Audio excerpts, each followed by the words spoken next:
Hey, what's up, guys? I'm starting it off here today for F&A, me and Anik. I'm going to hopefully be able to figure out inviting him right now. Let's see. All right. What's up, guys? We can start with some questions. Thanks for joining us. This has been a lifesaver for me and Anik, being able to get on here and talk to you guys a little bit. I'm good. Cody, what's up?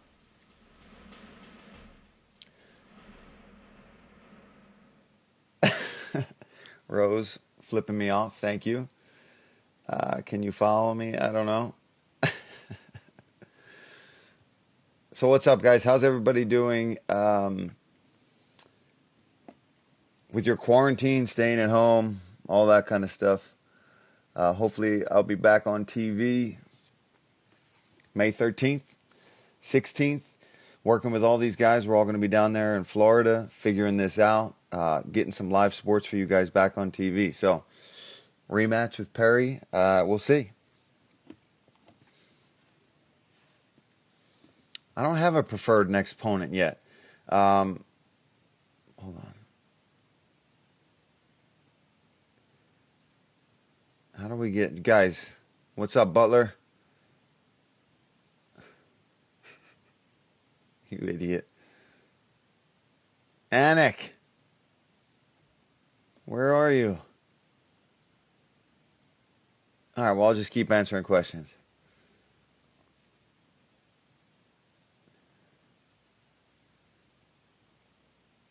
I'm not retired yet, guys. We'll see what kind of fight comes up, and we'll see what kind of situation we have when this stay-at-home order, this quarantine is all said and done. I'm back training with a small group of people now. I'm fully cleared. My eye is cleared. It doesn't look great, but it's cleared. So we're back to training. Feel in really good shape. Just really heavy at the moment. You guys know how that is. I know you're not Rose Butler. I can tell.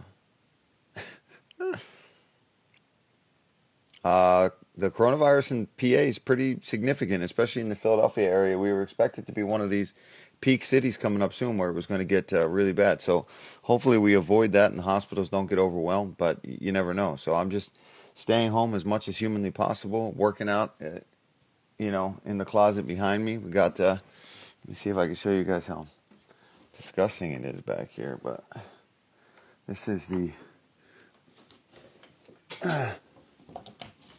This is the room, and it was just covered in disgustingness, so, we do what we got to do.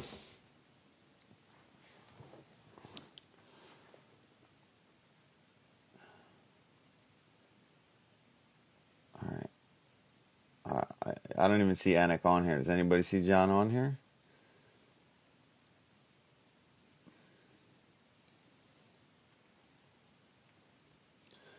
I never said no 55. I still plan on going back to 155. I just have to...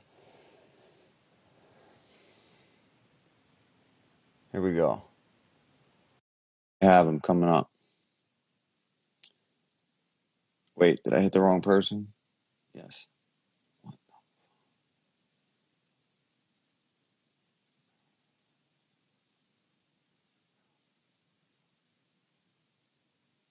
Yo, Anik, I'm trying to get you on here, bro. Let's see. Go live where? Send me a request, Anik. Let me see. Did that work? It says you're unable to join. Sorry, guys.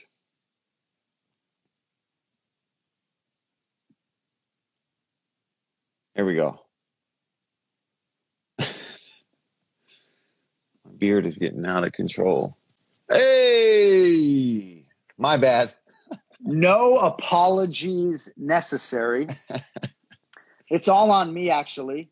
I was just part of a class at American University, a Zoom meeting, and I told them I had a hard out at 12:15, and they ran a couple minutes late. And then obviously you didn't see my 10 yos, but here we are. I got one of them, and that's when I was Okay. like, oh boy, I'm messing something up here. And then it wouldn't let me join you, but here we are. Fucking right. Here 20 minutes ahead of or behind our normal time slot, but here we are is right. And your beard looks just glorious right now. There's no reason to trim that for television. No, Jack Candido, suck it. Yeah, there's your early chat. Shout out, Zach Candido. The beard stays. I'm not going to have a job in 40 minutes when he sees that. So I'm not going to be able to get close enough to the bosses this time for them to see how white it is. So maybe I could get away with one that's a little bit just longer. Wear your mask, bro. You just wear your mask the whole time. I could have a giant mustache. I'm going to be like, guys, that just feel more comfortable until we're on the broadcast. If I keep my mask on, I hope you don't mind. Yeah. So we wanted everybody to see the professional athlete's face. So that's why we went through Felder's IG today. We'll do the comments on my face, so we could see the professional athlete in all his glory.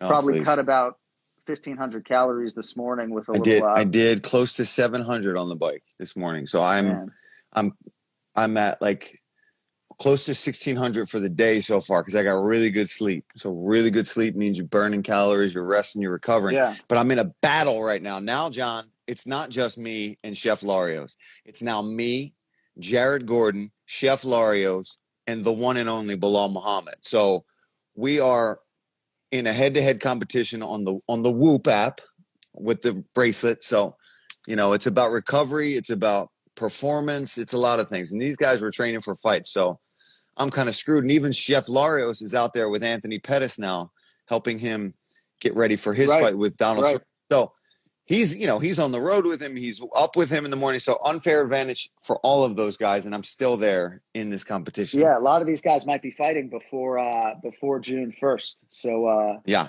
All right. If not in May, definitely by June, I think these guys will be getting in the octagon. They're trying to figure all this stuff out right now. So I guess for starters, crazy that I'm getting some home games here, so to speak, and that I'll be driving 285 miles over 4.5 hours to Jacksonville, Florida. I've done some media today, and these are my fighter card library containers, right? So just right here. So I have thousands of UFC fighters, okay? This is just P through Z, okay?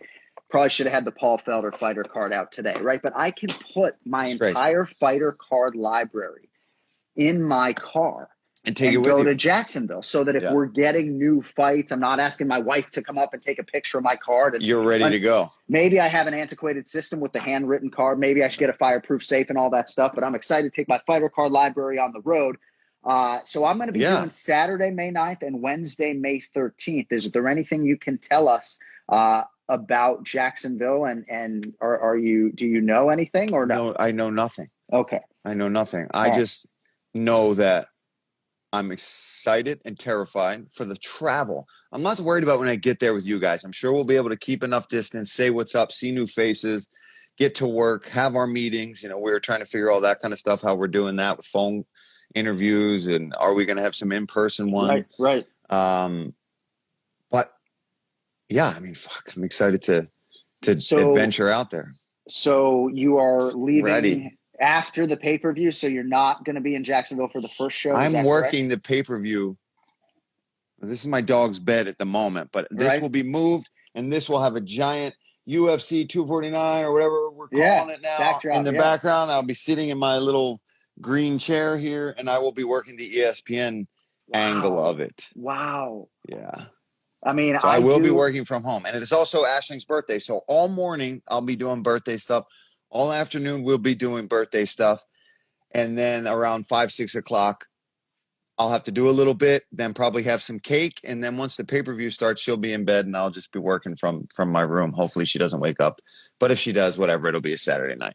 So she does cake and not like a donut cake? I've never done donuts We did donuts for me just this last birthday. And that was just mainly for convenience. There's a really good bakery right down the street from me.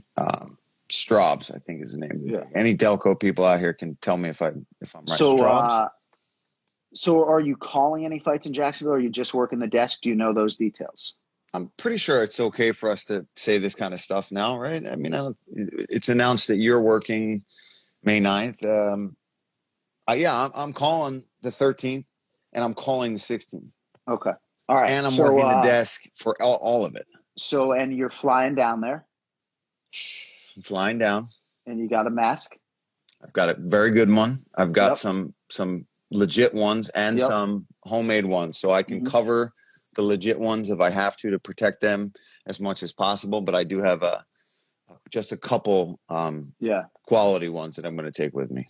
So in terms of your calorie burning competition, it'll take a little bit of a hit with you working, and hopefully your contemporaries will understand. But Ryan Kim Cafaro, who is a very good friend of mine, and I think he's going to be cornering Sajara for the fight. Yep. He's a striking coach here on the East Coast. He works with me constantly. And he's one guy that I've kept in my circle this whole time, hitting pads with. And he lives right down in Port Richmond in Philly. So me and him have been able to work here and there just doing pad work. He's going to be there in Florida cornering. So I'm going to be hitting pads. I'm bringing them Hoka Ones with me, and I'm be out in that heat running in Florida. I haven't ran, John. It's going to be rough. Right. Jarrett was telling me the other day he ran 6.2 miles to strength and conditioning, did strength and conditioning, then ran the 6.2 miles back. That's beast, yeah. Well, he's a beast. So and not that anyone necessarily cares, but I run in the heat down here all the time. And there are certain days where it is a completely different beast. I've run regularly in the Vegas heat, which is different. But totally down here, certain times it's beastly. But you and I can't even go for a run together, right? Unless Duke. Sorry, I think Duke is going to obviously be there. So shit, I got coaches, teammates. I'm in business. Yeah. You're all of a sudden your isolation circle though is really mushrooming during this conversation. But see, exactly. So at least Ryan has been in it. I shouldn't even be talking about this shit. Right. I'm gonna get hate. I'm gonna get hate from people. Yeah. We're into the PM here on the Eastern Time Zone, Paul Felder. You gotta be but I'm asking you, and my wife is gonna tell me no, obviously, but can you and I go for a run together? If there's distance between us? We're gonna. So yeah. Because what's the difference if me and you run 6 feet apart and aren't breathing in each other's faces while we're working? What's the difference between that and us being in a fighter meeting in chairs together and you cough or I cough? Right. And I think we're getting, hopefully we'll know some. I want to get tested. I want to get an antibody test, but we'll know. Who knows what's going on with that stuff? We'll see how it all. But I'll take it. Take down. my blood. Take whatever you want. I want to know if I've had it, don't have it. Yeah, right. So understanding fully what we are getting ourselves into, or maybe not in terms of what the commentating atmosphere is going to be like, right? The fights and the fight card and getting back to that, right? And getting away from childcare, for lack of a briefer way to put it. I am so excited. It doesn't mean I don't have respect for the virus, right?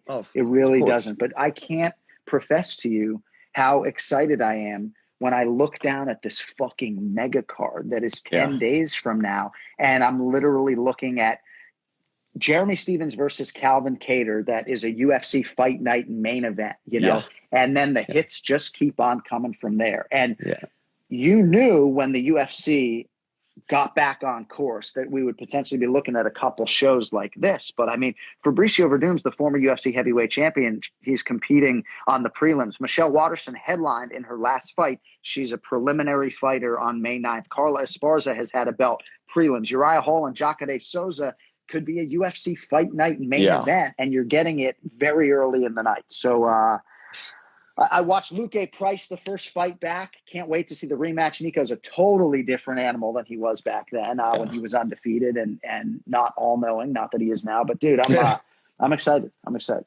I know. It's just going to be weird not being I'm usually grabbing somebody's shoulder or I'm making joking faces at you. It's going to be a little more. We'll have to find more interesting ways. I'm probably going to be throwing paper airplanes at you the whole time when I work with you and doing things like that. I mean, it's funny because I am an affectionate guy. We've talked about that here, obviously. This is our 6th chat, by the way. It's April 30th, 2020. I will be driving to Jacksonville at this time next week, so there will be no FNA 7 at least until we can find a time to reconvene. No. But I've been asked a lot about the broadcasting environment, and oftentimes I'm competing, with the in-house at the beginning of a pay-per-view, and it's super loud. So I wonder how the navigation off the top of a pay-per-view is going to be. Is it going to be a little bit easier for me on the in-house? But don't you kind of feel like when you got the cans on and you're in your zone? I mean, again, you've got those Dana White Contender Series repetitions that I don't, but I just kind of feel like other than fighters right up against you when it's super quiet, when I got the cans on and the truck talking to us and everything else, I just don't know that the broadcast is going to feel that different. Maybe I'm wrong. No, I feel like amongst us working it, like you said, we're going to have producers in our ear. We're going to have our ears covered. So the noise isn't going to be as big of a factor as we hear the crowd through them. But, normally we're hearing anything that we need going on, unless it's an insane type of card. But I feel like once the fight gets going, I just worry about the fighters hearing any criticism that me or DC or Bisbing or anybody that's going to give them. They're going to hear it. We're going to have some people coming after us in this. And we were talking about post-fight interviews. I don't want to give anything away, but that's going to be interesting on how we handle that as well. Yes. Yep. So it's interesting in terms of the criticism of the fighters, right? Because you can even have a leg kick land on a fighter and a fighter say, dude, I didn't check it because it didn't even hurt me. It didn't even do anything. Yeah. You guys are calling out these leg kicks as if they're a big narrative in the fight and it's not doing anything to me. So you can always, fighters, I think commentators, can be a sensitive lot. And obviously you compound it by having fighters up against the fence. But I don't know. I just think I'm just not necessarily thinking about a lot of the things that are going to be variables, right? It's like I'm sitting here staring at 52 fighters or whatever that I have to, but in the next 13 days. So for me, it's all of the energy is into the fighters until I talk to a guy like you and we can just decompress a little bit and be like, dude, what the fuck's going to happen? I don't know. Yeah, it's going to be uncharted waters for sure. So I hadn't looked at much of the chat room yet because there were some things that I wanted to get to with you.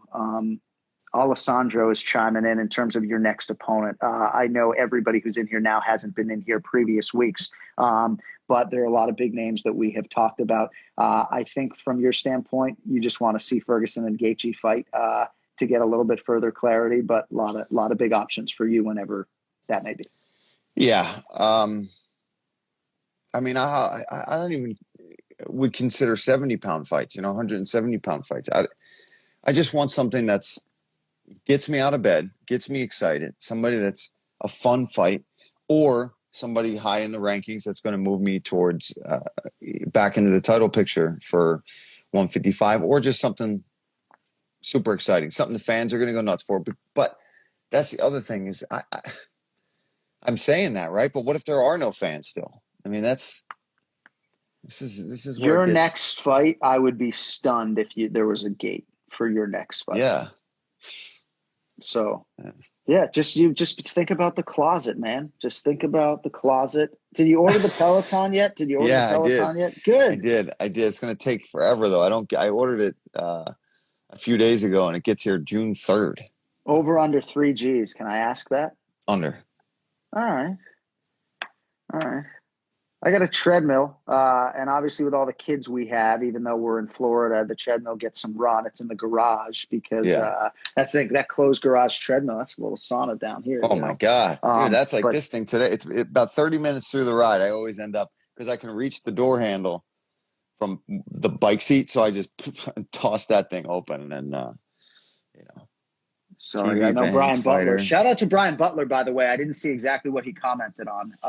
But for setting up the house party for Paul Felder's 36th birthday, we kind of buried the lead. Sorry for saying happy 35th. Wikipedia had it wrong. I felt a year younger, I felt fresher. I'm just glad I didn't get the actual day wrong. So Brian Butler did this little house party app, right? So some of us could come in and wish you a happy birthday and maybe have a little happy hour, have a drink with you. The problem was there were crowd limitations, right? So, I was I'm bumping somebody out and I was feeling bad. Yeah, so I didn't want you to think that I just left. Yeah, I thought it was more than 8 people.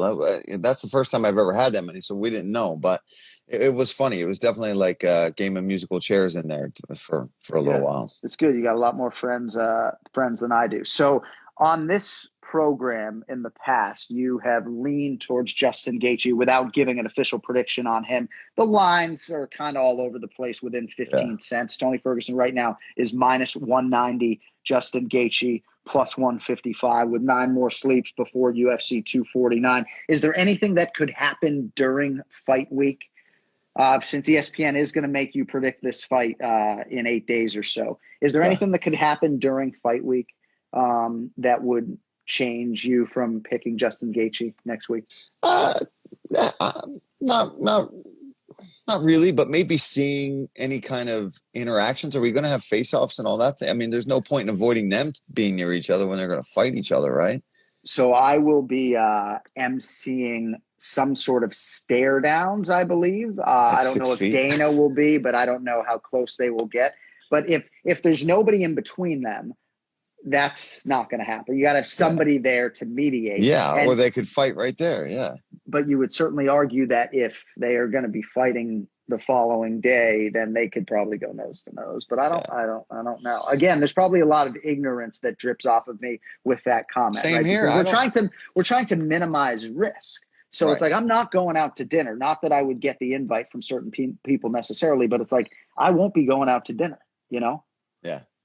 You, Me either. like, yeah. No, well, I'm just saying, like, for me, I'd rather probably go for a run with you than risk breaking Yeah, bread well, with a bunch of people. yeah, John, yeah, I'm with you. I don't know what the hell I'm going to do.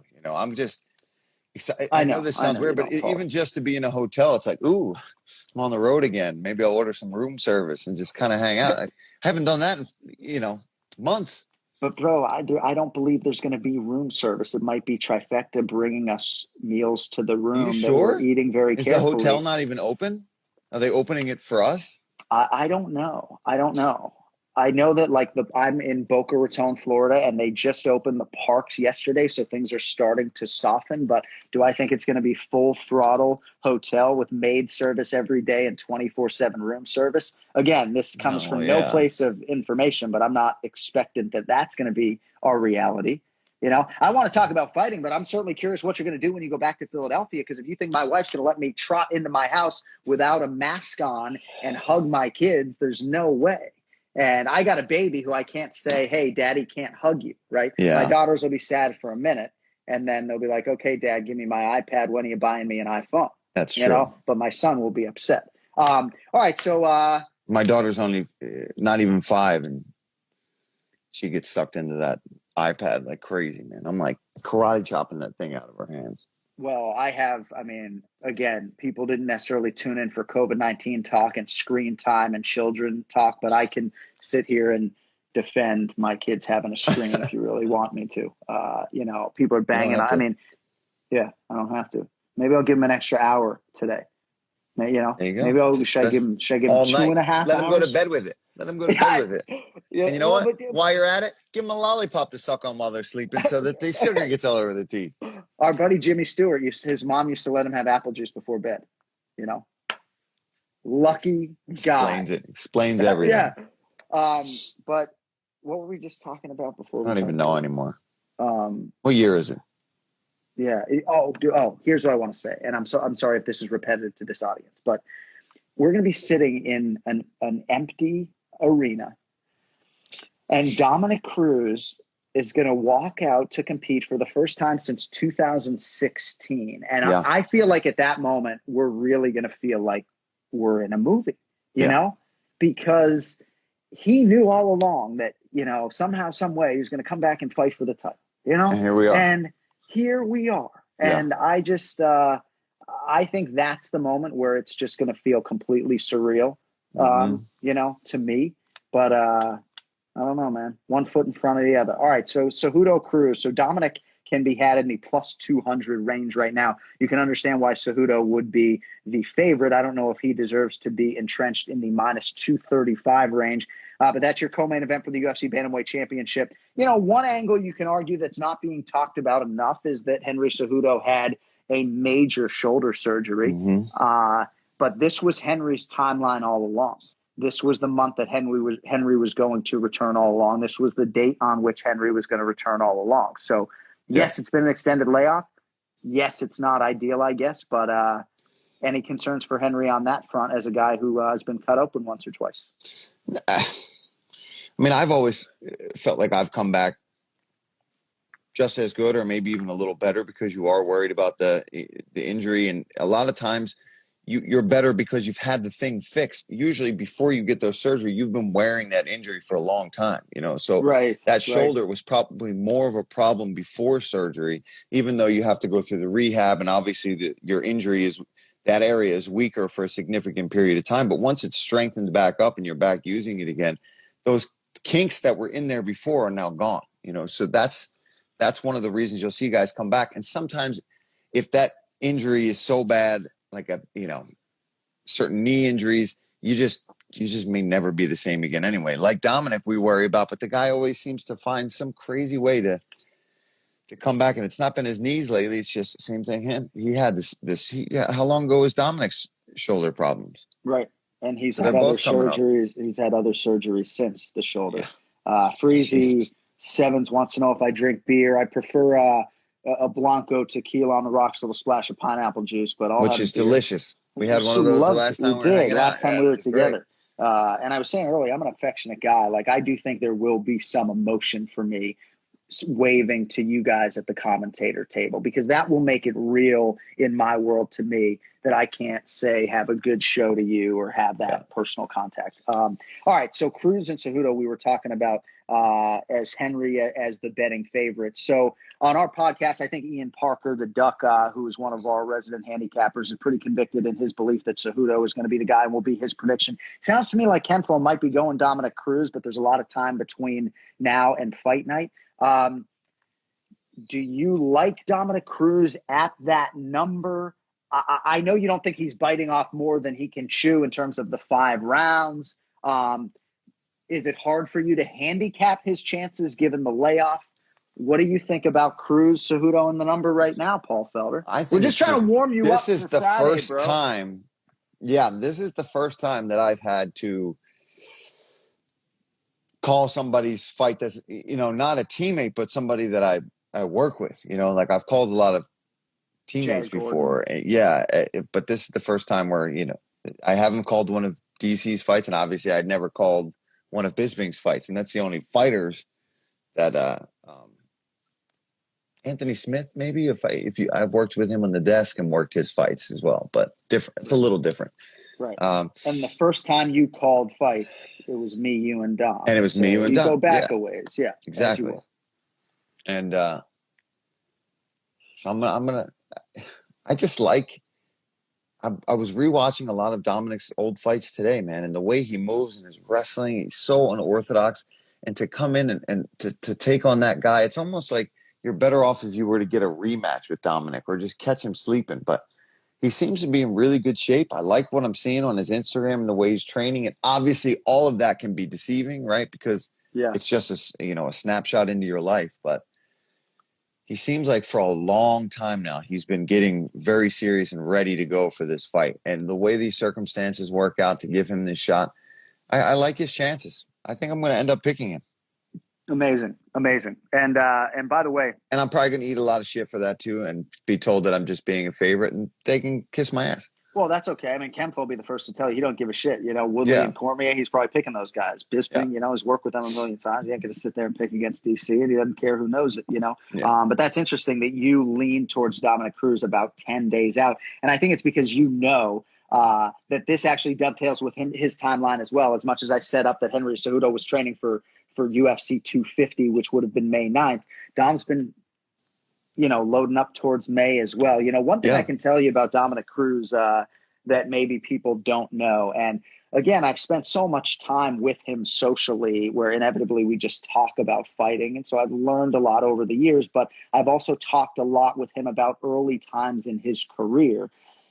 And I'm starting to have some of these conversations with you, of course, as we work together more often. But just early on in his career, when he went to fight one of Eric Del Fiero's guys at Eric Del Fiero's show, of course, Eric went on to become his longtime coach and manager at times, and Dom was either supposed to get his ass kicked or it was a setup fight for the other guy or whatever. And Dom took a fucking beating, but he won that night by split decision. And one thing that a lot of people don't know about Dom, and the Garbrandt fight, I think, is a good illustrator in some respects.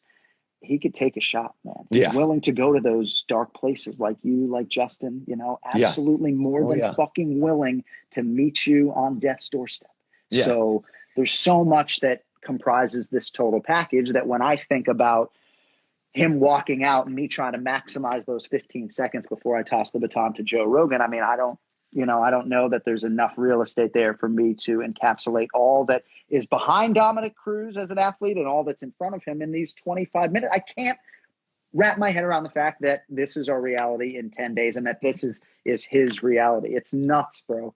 It's got to be crazy for these guys going through this with such big fights. Like for Cruz to be fighting Cejudo in some place, Fort Lauderdale, Florida, no audience, but that's why it's going to be. These are things we will be talking about for a very long time, especially the first one, especially the pay-per-view on May 9th. That's going to be something very special for all the athletes involved, for you guys, for even me at home, to be at home working as an ESPN analyst from my bedroom. It's very crazy. Strange, fun, exciting. I'm excited about it. I was joking. I think it was yesterday that I was like, they can't stop me from sneaking a few cocktails during this one. I'm joking, of course. But, right. I guess there's some FCC violation there. Right? Yes, of course. I'm joking. All right, but joking. I would never do that. Okay, thanks for the qualifier. Appreciate that, by the way. So, I was just gonna say, in the friendly confines of your own, I would have to be like, dude, fucking, like, my son potentially is right on the other side of that wall, and for me in Florida with no basement, like, what did I say? Did I say the wrong part of Florida? Where's the fights at again? The fights are in Jacksonville. Oh, what did I say? Oh, you said Fort Lauderdale. My bad. That's okay. Sorry. We were going to let that slide. And I'll answer the Islam Makhachev question. Paul has a lot of respect for Islam. It's not the fight that is going to get him out of bed right now. Certainly. No. And I think I think that guy's a stud. I think he's the future. One of the futures of the division. Just not right now. All right. So that's it on Cruz and Cejudo. And again, if social media is going to be some sort of lens into which you view what these athletes have been doing, Cejudo's strength and conditioning process seems to have gone largely unchanged, which is good news for him. The other thing, too, I'll say, with these fighter meetings, oftentimes they can go in a number of different ways. But our fighter meetings and fighter calls in advance of this show, most of that time is probably going to be rooted in asking these athletes just how displaced they've been, or displaced is the wrong verb, but what has their training camp been like? How compromised has it been? Are they at 30%? Has it been those fighting meetings are almost all going to take on that type of tone. Before we get back to the fight card, so I did like a 90-minute podcast with your buddy John Gooden earlier today, and we were ripping it up on broadcasting, and he talked about last week. There you go, your injection into his booth, if you will, with him and Dan Hardy. And, it's amazing all these people have all these nice things to say about you. And then the fans say, man, does Felder dislike anybody? And we, of course, know that there's a lot of people that are still on your shit list, But it was amazing for me. It's like universally, you have come into this arena, this broadcasting arena, with all of these different personalities and egos, and just found your traction with all these different teams, with anything that's been asked of you. I didn't plan to talk about this today, but it just made me think of, tip of the cap to you, sir. You're on a lot of people's good list. That's all I'm going to say, Thanks, man. I still got some haters out there, though, so it's fun. Yeah. I know. I was actually going to invite them in because I think the most entertaining part of this FNA show is you going see at this your guy trolls. on Twitter recently. That's been. I think it's got to be somebody that is such a big fan of Tony Ferguson and Justin Gaethje, or one of them with a fake account, because this guy was all caps. Everything he wrote to me was all caps on Twitter. And the main thing he kept calling me, which is what drove me nuts more than anything, was a quitter, and that I quit. I always quit. I'm like, when the fuck have you ever watched me fight? I had to just keep sending. I just kept sending him silly, GIF, video little clips, because I just couldn't let this guy win by taking him too seriously. But it's like, if you're going to call me anything, you can tell me I suck. that you are a horrible wrestler. You suck on the ground. Your striking is, overrated. Your record's not that good. You didn't beat Barboza. You lost to Hooker. You can say all those things and it's not going to bother me. You call me a quitter and you fucking know you're lying through your teeth. So that's my rant for the day. Right. No, I love it. I mean, right. I mean, literally, UFCFightPass.com. Find me an example of the man quit. Oh, maybe he was talking about you making other guys quit. I don't know. No, he's saying I am a quitter, straight up. That I am a quitter and that my family should know that I'm a quitter and that quitters. I mean, I could show you I screenshotted all of it because it was just these huge, long messages. And every one of them end with, snap down city or snap, my mat, all these Tony Ferguson quotes. Someone just asked us what we think of Darren Till on social media. I find him to be highly entertaining. I can tell you internally, metrically, that whatever he's doing seems to be working. A lot of people are paying attention. I don't know if it's just the eggplant emoji followed by the sweat emoji, if you're catching my drift. I think that's the core that has been this social media uprising for Darren Till, but it's working. And constantly just asking Robert Whitaker if he's in, him with the bag of Doritos the other day. And, his messages to Robert and, or Stylebender. He's having fun out there in his little quarantine. And like you said, he's getting a lot of good attention. So when this all pops back open and he gets a fight, I mean, he jumps right back in there. He took a couple losses, but jumps back in with that win against Gastelum, and 85 seems to be his home. Yeah. All right, a couple more fights on this UFC 249 pay-per-view. I mean, can you imagine being a sports fan sitting at home for 6 weeks and then getting a fight card like this? Like, if you're a UFC fan, wherever you are in the world, oh my gosh. I mean, you're not having a party, right? But like, how far out are you planning this menu? You talk about screen time, right? If I was a UFC fan on Saturday, May 9th, do you know how many hours my daughters would have the iPad? As many hours as they needed to not interrupt a single of the 7 hours of fight time. There you go, honey. Right. The Oreos are over there. Yeah. There's juice boxes. The straws have already been put in them. They're in the fridge lined up on the bottom. Yeah. Oh, you want Help my yourself. cell phone, honey? Yeah. Just you want YouTube on my phone? Sure. Yeah. Take this, leave us alone. Oh, yeah. Yeah. By the way, once my daughter did ring up a bunch of charges on iTunes, Oh, man. And haven't gotten that yet. What's amazing? They'll give you the money back. That's good. So I can just buy some crazy outlandish stuff and say my daughter bought it? Exactly. Yeah. All right. So featured bout on the pay-per-view portion in the heavyweight division, Francis Ngannou versus Jairzinho Rozenstruik. I wonder where Francis Ngannou's superstardom will be at this year next time. I don't know if it's too simplistic to say that it's inexorably linked to him winning the belt, that he can only reach that next stratosphere if he becomes the UFC heavyweight champion. Maybe that is what needs to happen. I know he's getting prominent movie opportunities already. But to me, this guy, wow, this guy's doing some things here in South Florida. Thunderstorm down there? Good here. But I mean, we talk so much about Gaethje and Ferguson as being must-see television, and rightfully so. But Francis Ngannou is like Anthony Rumble Johnson 2.0, scariest one-strike puncher, kicker. And you talk about how it's going to be strange having no audience. Those are two of the biggest men around. You know how early prelims when we're in Vegas, you can kind of hear the canvas and the floorboards moving around? Yeah. Well, that's going to be all night. So even when those two big-ass guys are fighting, you're going to hear, imagine one of them falling down and hitting their back on the canvas afterwards. It's going to sound like that thunderstorm going on by you. Yeah, and both can be considered developing mixed martial artists, right? Like Jairzinho Rozenstruik is a decorated kickboxer, but I remember asking him early in his UFC career, like, what's the biggest difference now that you're in the UFC? And he said an extra training session per day. Well, that's a big deal if you're talking about 12 extra sessions a week since he signed with the UFC as a former rising heavyweight, So he is the forgotten man in this equation, but certainly he has a good team behind him. They believe in him. He has good representation and management, and wanted this fight, which just provides all you need to know about when he's walking out. he's asking for this fight because he knows it's the fight that's going to get him to the promised land. And I don't hear DC asking for Ngannou, and I certainly don't hear Stipe chomping at the bit for that rematch. Hell no. Nobody wants to fight that guy. He's that guy right now. You know, is he beatable? Especially earlier on. You know, you wrestle him, you get in there, you go for it. Go ahead. Good luck getting in there. And even these guys that are able to do that, like Stipe, you see that he's getting better there. And now he's even better than he was in that fight. So his takedown and Rosenstrike, he's not going to try to take him down anyway. So you're asking for that fight to go in there. So he must see something. He must trust his power, his technique. He's got more experience in the kickboxing world. But Ngannou's been at this for a little while now and only improving. God damn, he's so big, man.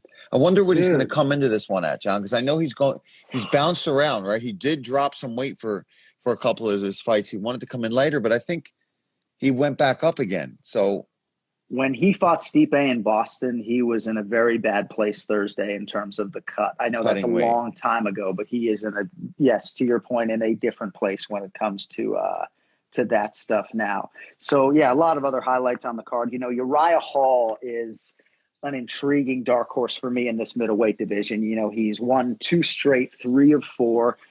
Perfect since aligning with Safe Saud at Fortis MMA, and has had very difficult matchmaking. He's been on the wrong end of 3 split decisions in the UFC. The Gastelum loss obviously has aged gracefully. You know, a lot of people back in the day couldn't believe that Uriah Hall had lost to Kelvin Gastelum. Yeah, but now, one of the best middleweights in the world. You know, so Uriah Hall and Jacare, they've been rumored to fight. They were going to fight April 18th. They're fighting. You got anything for me on that in terms of how it might play out? I mean, Jacare at times goes for it early. You think he's just shooting takedowns?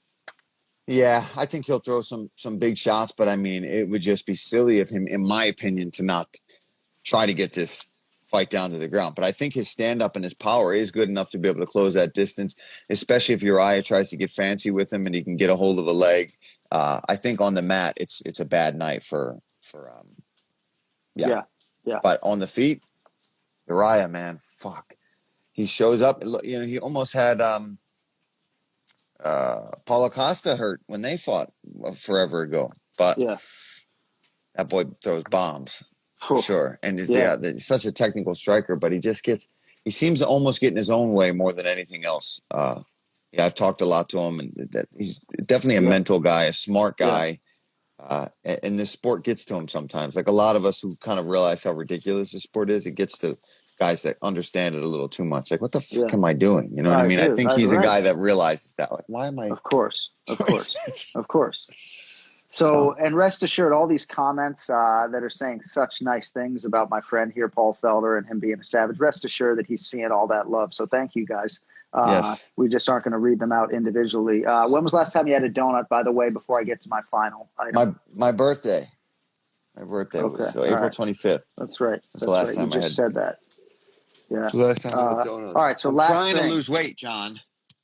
Yeah, I think we all are trying. Do I look leaner today or no? You look trying. Great, I'm trying. I've done I think 8 or 10 strength and conditioning workouts. Getting back into that suit, baby. Well, I mean, for me, it's like I'm always be a little fat kid. Are you bringing suits, or they have suits for you? I got to figure out what we're doing, but I am driving. I know I'm driving. So if there's anything that you need that you want me to bring in the car, I'd be happy to do that. But I want to get you out of here on this because I kept you waiting a couple minutes off the top. And by the way, if you go to the Anik Florian podcast YouTube channel, you can see all of the previous Felder and Anik conversations during the quarantine. I must save this. Yeah, well, no, and hey, the future of that, we promise to continue to provide content, and my next point here is going to be to that end. It is an absolute storm here in Boca Raton, Florida right now, so hopefully the Wi-Fi continues. So, yeah, no Felder and Anik next week because I'll be driving to Jacksonville and just too many fight cards to prepare for that I just need my focus to be in the right place. But Bilal Muhammad, right? Got to think he's going to end up on one of these fight cards sooner rather than later. It looked like maybe he would fight April 18th. It is Ramadan right now, which means that he is refraining from eating, drinking, or having sex from sun up to sundown. But I have trained with him while he is in camp during Ramadan. I have been in sparring sessions where that man is sparring an hour and a half, 5 rounds, doing the drills, doing the warm-ups, and not drinking a sip of water during it. Insanity. So I wanted to ask you about Bilal Yeah. because eventually when we're on a different platform than Instagram Live with this show, Yep. Bilal's going to have a segment called Remember the Segment. Remember the fucking segment. Remember the segment. Bilal Muhammad, one of the underappreciated welterweights in the world. You know that. But in Yes. terms of the Ramadan thing, right? Yeah. And again, so much respect, right, for not taking a sip of water. But correct me if I'm wrong. There's some of that you have to be able to relate to when you're training for a 5-round fight with Dan Hooker and you're so calorically deprived and there's no fat on you, you're just all fucking muscle. I know maybe you're taking a sip of water and you're eating and drinking regularly, but Right. I gotta think training when there's nothing in you is part of your process too, just not to that extent. Yeah, not to that extent. I mean, so props to anybody that trains as hard as Bilal does during Ramadan. But I feel like any of us who have really large cuts, and by that I mean, you know, the ones of us who don't just wait till the last week to cut. Oh, I got 20 pounds of water to cut, but you didn't diet anything off to that point. The guys I'm talking about are the ones that have to diet for 8 weeks to get within 25 pounds of their weight class.